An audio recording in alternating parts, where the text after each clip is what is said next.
एक बार एक बौद्ध भिक्षु नदी के घाट के किनारे अपना डेरा डाले हुए थे। वहां वह धुनी रमाकर दिन भर बैठे हुए थे और बीच बीच में ऊंची आवाज में चिल्लाते, जो चाहोगे सो पाओगे। उस रास्ते से गुजरने वाले लोग उसे पागल समझते और उसकी बात को अनसुना कर देते, और जो सुनते वे उस पर हंस देते थे। एक दिन एक बेरोजगार युवक उस रास्ते से गुजर रहा था। बौद्ध भिक्षु के चिल्लाने की आवाज उसके भी कानों में पड़ी, जो चाहोगे सो पाओगे।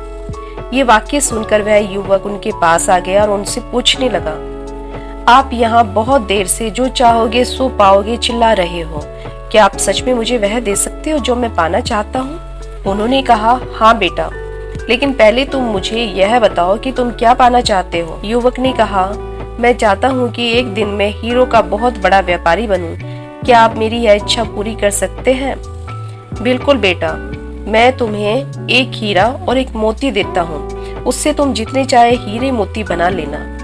बौद्ध भिक्षु की बात सुनकर युवक की आंखों में आशा की ज्योति चमक उठी, और फिर बौद्ध भिक्षु ने युवक को अपनी दोनों हथेलियां आगे बढ़ाने को कहा। युवक ने अपनी हथेलियां उनके सामने कर दी। बौद्ध भिक्षु ने पहले उसकी एक हथेली पर अपना हाथ रखा और बोला, ये इस दुनिया का सबसे अनमोल हीरा है, इसे समय कहते हैं, और इसे जोर से अपनी मुट्ठी में जकड़ लो। इसके द्वारा तुम जितने चाहे उतने हीरे बना सकते हो, इसे कभी अपने हाथ से मत निकलने देना। उसके बाद उन्होंने अपना दूसरा हाथ युवक की हथेली पर रखा और कहा, यह दुनिया का सबसे कीमती मोती है, इसे धैर्य कहते हैं।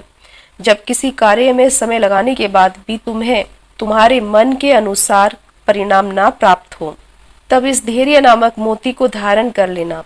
यही वह मोती है। यदि यह मोती तुम्हारे पास है तो तुम दुनिया में जो चाहे वो हासिल कर सकते हो। युवक ने ध्यान से उनकी बातें सुनी और उन्हें धन्यवाद कहकर वहां से चल पड़ा। उसे सफलता प्राप्ति के 2 गुरु मंत्र मिल गए थे। उसने निश्चय किया कि वह कभी भी अपना समय व्यर्थ नहीं गवाएगा और सदा धैर्य से काम लेगा। कुछ समय बाद उसने एक हीरे के बड़े व्यापारी के यहाँ पर काम करना प्रारंभ कर दिया। कुछ वर्षों तक वह दिल लगाकर व्यवसाय का हर गुण सीखता रहा और एक दिन अपनी मेहनत और लगन से अपना सपना साकार करते हुए हीरे का बहुत बड़ा व्यापारी बना। तो दोस्तों, ये कहानी हमें सिखाती है कि लक्ष्य प्राप्ति के लिए सदा समय और धैर्य नाम के हीरे मोती को अपने साथ रखें। अपना समय कभी भी व्यर्थ न जाने दें और कठिन समय में धैर्य का दामन ना छोड़ें। सफलता अवश्य प्राप्त होगी। अगली कहानी में आपसे फिर से मुलाकात होगी। तब तक के लिए गुड बाय।